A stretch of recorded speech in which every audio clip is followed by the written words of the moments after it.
Hey guys, Austin and Jonathan here What's up? with your next weekly whiteboard. What are we talking about today? So a big thing with mortgages is your interest rate, and a big part of that is knowing when to lock in. So we're going to be talking about rate locks today. Yeah, interest rate's kind of important when we're talking about mortgage. Exactly. So what's a rate lock, Austin? So when we're doing a mortgage, we've got to commit you to an interest rate. And what most people think when they're locking in a rate is that they are stuck with whatever that rate is. So maybe you're locking in at 3.5. When we lock in, though, we're not necessarily locking into the rate. What we're actually locking into is we're locking into the cost of that rate. And if you're curious about how this works, we've got a whole nother video that we'll link to this one about discount points.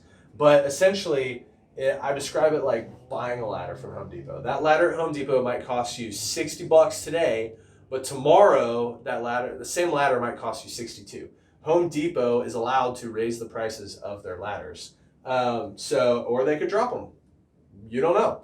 But once you buy that ladder, you own that ladder. So you walk out with a $60 ladder. It doesn't matter what Home Depot does with their prices of ladders tomorrow. You already own your ladder.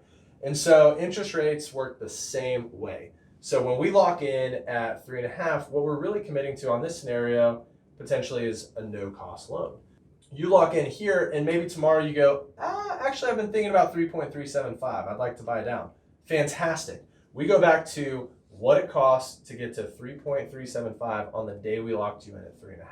Gotcha. So maybe on 9.4, rates have gone up. Doesn't matter. We're going back to this cost. So this buy down might go from half a point to a point. Doesn't matter. Yours is staying right here where it was when we locked you in.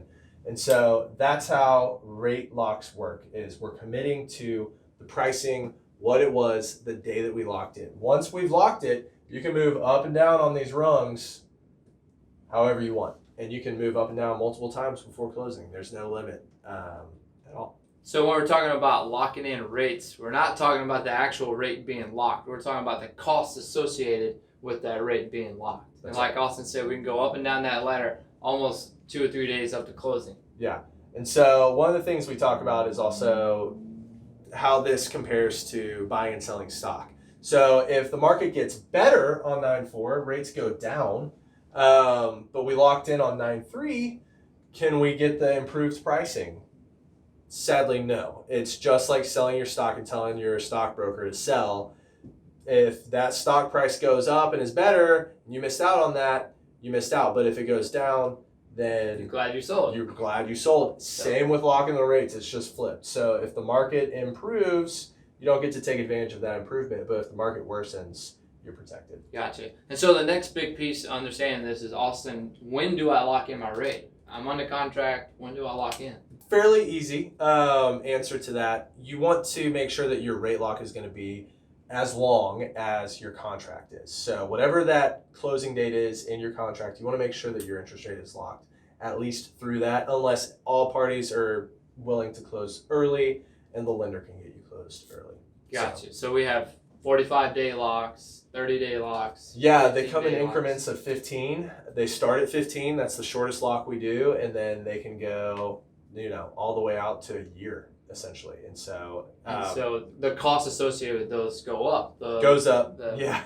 You can't lock for 360 days and, not pay be much cool. for it. No, it costs more. And so what we want to do is, if rates are rising and they're rising rapidly, then that's a scenario where it makes sense to pay the extra fees. But if the market's relatively flat or improving, we're not locking in until we're within that contract window of about 30 days or less. Perfect. Yeah. So that's lock rates, guys. So hit us up, give us some comments, likes, share the videos. We appreciate all the engagement we had. It's fun to make these. We like sharing information about mortgage industries that help make better decisions and help you guys with a lot of conversations that come up with buying a house. So until next time, guys, peace out. Adios. Woo. Wait up. It's rivalry week with this guy. Get out of here. Hey. No, seriously, come over to my house. Yeah. So we are brothers, but this week we're kind of frenemies because we got a big game. Top 10. College game days coming to town.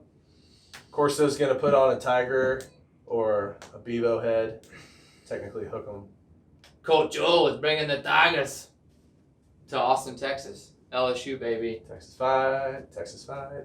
It's going to be great. LSU. You don't have plans on Saturday, LSU. and it's still the first week of September. You should come to the game. That's right. We're gonna Check the date, whenever you watch this video. Make sure it's this week. But we've got a big party. Go to Facebook. All the details. Bring your are there. fam. We got beers. We got food. So it's going to be fun and a 20-foot jumbo screen. The Jumbotron of Bragg Road. Yeah, exactly. So, all right. Second farewell. Peace out, guys. Adios for real. See y'all.